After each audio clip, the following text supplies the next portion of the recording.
बिहार विधानसभा में उस समय जमकर हंगामा हुआ और सदन को स्थगित करना पड़ा जब अपने खिलाफ विपक्ष के नेता तेजस्वी यादव के आरोप लगाए जाने पर मुख्यमंत्री नीतीश कुमार अपना आपा खो बैठे। नीतीश कुमार ने तेजस्वी यादव को कहा कि तुम चार्जशीटेड हो और मेरे मित्र के पुत्र हो जिनको मैंने नेता बनाया है। पूरी मजबूती के साथ बकवास ही बोल रहा है। तो आप जांच करवाइए और इसके खिलाफ कार्रवाई होगी। ये झूठ बोल रहा है। मैंने छोड़ दिया था। मेरे भाई समान दोस्त का बेटा है, इसलिए हम सुनते रहते हैं, हम नहीं कुछ बोलते हैं। और इसके पिता को किसने बनवाया था? लोकपाल में विधायक दल का नेता, ये पता है? इसको डिप्टी चीफ मिनिस्टर किसने बनाया था? और जब इस पर आरोप आया हमने कहा एक्सप्लेन करो। जब एक्सप्लेन नहीं किया तब हमने छोड़ दिया।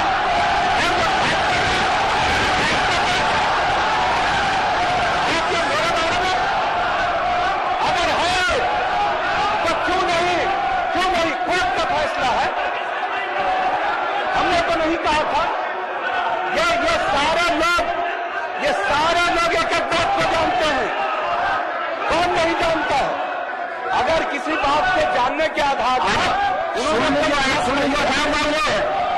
अगर इसी तरह से हम चला ना, हम बर्दाश्त करते रहते हैं, हम कुछ नहीं बोलते हैं।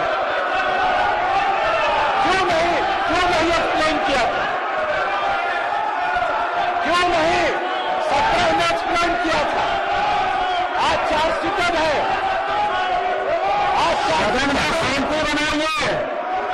माननीय सदाशिवन, ये सब बर्दाश्त के बाहर आपने डिमांड किया वो माननीय मुख्यमंत्री जी नेता सदन बोले। आरोप लगा रहे हैं आप कि उनके और भी बच्चे हो सकते हैं। वो आपका कल्पना हो सकता है, नहीं आप कह वो आपका सोच हो सकता है। हम उस सोच के नहीं है। यही तो मुख्यमंत्री को हमको बताना था और मेरे ख्याल से उनको जवाब मिल गया होगा। मुख्यमंत्री का क्या कहना था जब उस बच्चों बहनों के बारे में मेरे बोल रहे थे? तो क्या उनसे सवाल पूछा आपने? मेरे को तो नहीं लगता है पूछा होगा। खैर जो भी हो, सबको अपना अधिकार है, आपका अपना अधिकार है। लेकिन तेजस्वी जी उन्होंने नाम नहीं लिया था लालू जी का। उन्होंने कहा था तो वही बात हो रही है ना कि लोग ऐसा करते हैं। हाँ, तो आपने अपने ऊपर क्यों ले लिया? वो बिहार की जनता बेवकूफ है क्या? और जिस तरह से नीतीश कुमार ने अपना आपा खोया या तेजस्वी यादव का क्या आरोप था, इस पर हमारे वरिष्ठ सहयोगी मनीष कुमार हमारे साथ हैं।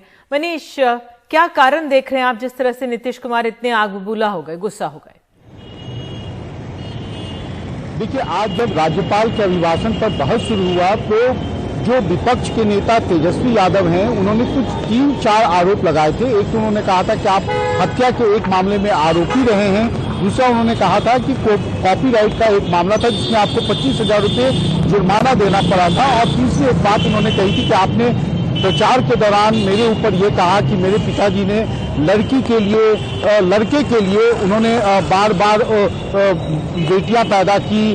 हमारे घर में 7 बहनें हैं, लेकिन आपको ये याद रखना होगा कि जब हम 2 भाई हुए उसके बाद भी सबसे छोटी हमारे परिवार में लक्ष्मी हमारी सबसे छोटी बहन है। तो शायद उसके बाद जब सदन लंच के बाद में असेंबल हुआ तो संसदीय कार्य मंत्री जो विजय चौधरी हैं उन्होंने वस्तु स्थिति रखी कि जो हत्या का मामला था उसमें हाईकोर्ट का एक जजमेंट आ चुका है जिसमें नीतीश कुमार को एक्विट किया गया है और पूरे मामले को बोगस पाया गया था। दूसरी बात, उन्होंने कॉपीराइट का भी मामले के बारे में पूरी तरीके से स्पष्टीकरण दिया।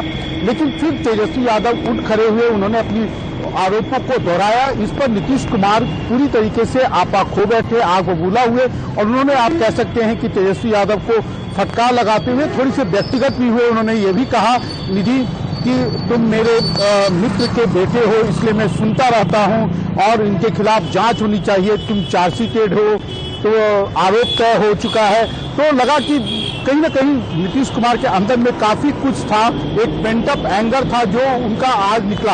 हालांकि बाद में जब हाउस वहां पर एडजॉर्न हुआ, फिर मुख्यमंत्री के जवाब देने की बारी आई तो उनका रुख जो है वो आम दिनों की तरह जैसा होता है, काफी सॉफ्ट था। उन्होंने कहा कि अगर आपको मैंडेट के ऊपर कोई आपत्ति हो तो आप कोर्ट जा सकते हैं, लेकिन लोकतंत्र में अगर एक वोट से भी जीत होती है, 122 का आंकड़ा होना चाहिए, हमारे पास 125 का आंकड़ा है, तो ये सब बातें हुई। लेकिन हाँ, ये नीतीश कुमार का प्रचार के बाद भी आज जिस तरीके से उन्होंने आपा खोया, उससे लगता है कि वो आरोपों पर जो है कहीं ना कहीं अपने आप को अब नियंत्रित नहीं कर पा रहे हैं। निधि, ठीक है, और दूसरी तरफ तेजस्वी की तरफ से क्या आपको लगता है तेजस्वी ने कोई सीमा लांघी है आरोप लगाने में मुख्यमंत्री के पर?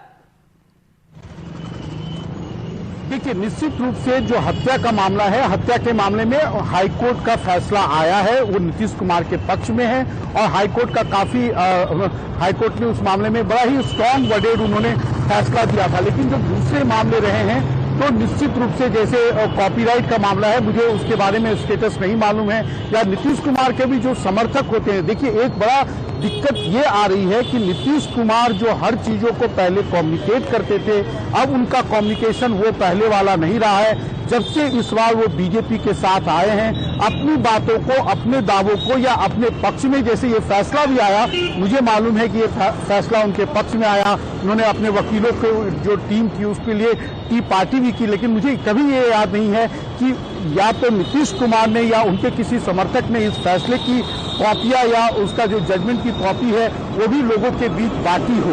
निधि, बिल्कुल मनीष, आपने तमामी जानकारी दी और स्थिति को समझाया, बहुत बहुत शुक्रिया इसके लिए। जिस तरह से बिहार में आज सदन के अंदर मुख्यमंत्री ने आपा खोया है, उस पर हमें मनीष समझा रहे थे कि क्यों गुस्सा हुए हैं नीतीश कुमार।